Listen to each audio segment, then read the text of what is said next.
It's midsummer and it's time to hang out with Lil from CMHA, Brant Haldeman, Norfolk. Lil, how are you? I'm good, thank you. I got to tell you, one of our the last month we talked about aging, and we got a little, we usually get a few comments, but I thought this one was really cool. It was this person said retiring is crazy because that's what we were basing it on. Everyone thinks it's so fun and great. It can become very boring. Okay. As I had learned at a younger age, this person says, and I decided to drive school bus. So this person got back involved in the community, and it's exactly what you and I were talking about, isn't it? Yeah, yeah. As we're nearing retirement age, I often think about, gee, it'd be great to just not have to work anymore and not have all the numerous responsibilities associated with a demanding job. However, if you talk to people, it's not always, the grass is not always greener. So you have to make sure that you have some sort of plan for retirement because it can get boring, it can get lonely, and it can get depressing, right? Because your family is still going on with their lives and you're just kind of, what am I going to do? Right. So it's very important that you plan for retirement, have some kind of hobbies, have a plan. I know so many people that retire and then a year later they're doing something like maybe something part time. If you ever go to a grocery store, a lot of the cashiers are older women that have retired but are still, needing things to do. So it's very important because you know with retirement also comes depression, social isolation, and a lot of things that you really did not think about when you were looking forward to retirement. So um, it's And really there's so many great charities that can volunteer and help out. Like absolutely, there's always something for somebody, and charities are always looking for people to help.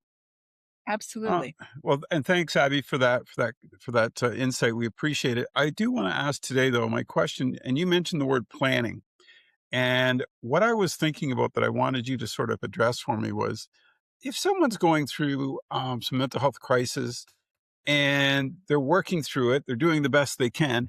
As a family member or a friend, how can I help? Like when that person, I don't want to be that person that's afraid to talk to them, but I want to know what the right things are to say. Can you sort of guide me a little bit with that? Sure.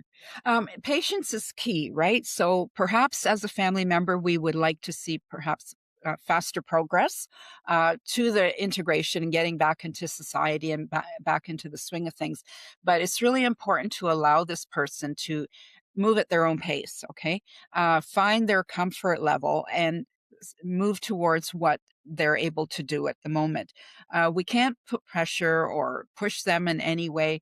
They're just feeling things out. When you are recovering from a mental health crisis, there's a lot of changes that have gone on. Perhaps your strength is not there as it once was. So you have to build that strength and resiliency as you get back to the way that you were, right?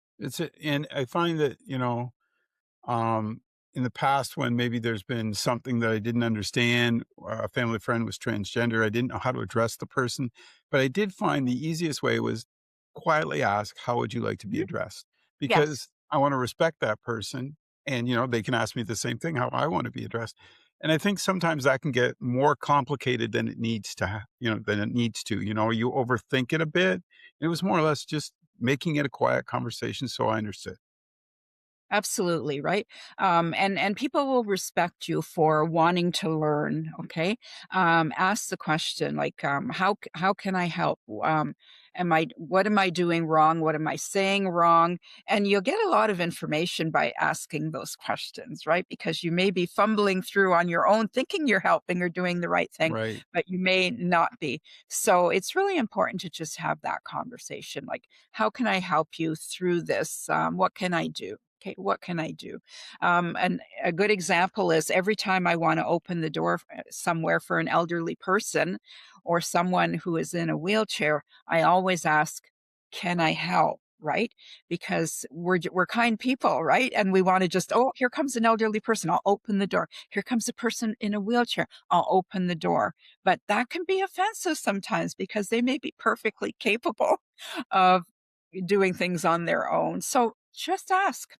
Just And it's ask. that's a Yep. great analogy because Yeah. when you brought that up, I remember growing up, my parents would say, "You always hold the door for the Yes. next Yes. person." Right. And I remember a long time ago doing that at a post office and the lady being offended. Yeah. Yeah. "I can get my own door," she told me. And I Exactly. wasn't trying to be, you Yeah. know, I was just that's what I was taught. And I think Exactly. sometimes that was, that was an unlearning experience, right? But at the same time, I understood where she was coming from. But I always, and then you go, "Can I get that for you?" Yeah. It's Exactly. a lot And easier and it it saves trouble. really is. It really And, is. and we don't know the other person's background. You know what I mean? We don't, maybe they had the incident with the door, be it or whatever. So you got to be just more cognizant of the whole, the 360 perimeter around you, right? Exactly. We think we're being helpful, but perhaps we're kind of questioning their independence or capability, and that's really important.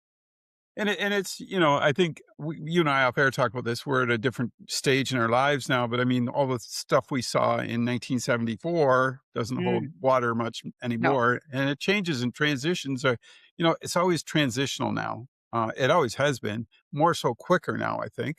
So you're always trying to be aware of what you should and shouldn't do. I think to be honest with you, it all just boils down to respect. absolutely. And I think more and more people are being called out for lack of respect, and I think that's wonderful. I think that's a good place to evolve to, because everybody deserves respect. And we were giving people permission to be racist, and Yes. yeah, homophobic, etc. back in the day, and I really love that. That's just not acceptable anymore. Yeah, And that's society moving forward, I hope, it in the is. right direction long term, that's Mhm. for sure. Interesting conversation too when you're talking about people that have struggled with maybe addiction or something. And, I've seen friends do this. They got somebody that's maybe come through with alcoholism and then they're all sitting around having a beer in front of the guy. I'm like, Mhm, mhm. come Yeah, on. Like it's yeah. you, awareness again, right? Of the surroundings and that what you're putting that situation you're putting the person in. For sure. And I've been in situations where we've asked, "Is it I know you're abstaining, do you Right. mind?" "No, Yeah. go right Yeah. ahead." So again, ask, right? You know what assuming does, right? I don't need to go in detail. Yeah, and I think yeah, exactly. I think that's an important aspect, again, the respect and asking, and I always think that people I've said this to a couple close friends before, it's like, when they've got so much on their plate and they think everybody else is worried about, Yeah, is looking at them. I'm like, "People don't yeah, care.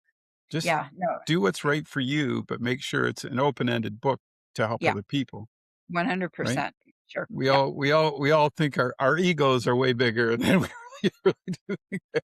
Nobody's really looking at us or caring about us. That's a fact, Nope, right? nope, that's a and I think that's not a bad thing, it tells that you're staying steady, right? You're Exactly. always I did in the July issue actually, of the Hub or June issue, there was an article where I wrote about ego because I think that sometimes one of the comments in the end was somebody had written I talked about how, I always think my dog really loves me. He just wants food. It's just my ego taking over, right? It's just, that's the way it goes.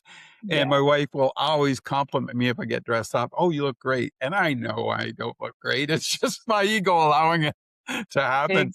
exactly. But what the big one was years ago, somebody about the magazine said to me, "You've got such a big ego. All you rate about is yourself." And I went, "Hmm."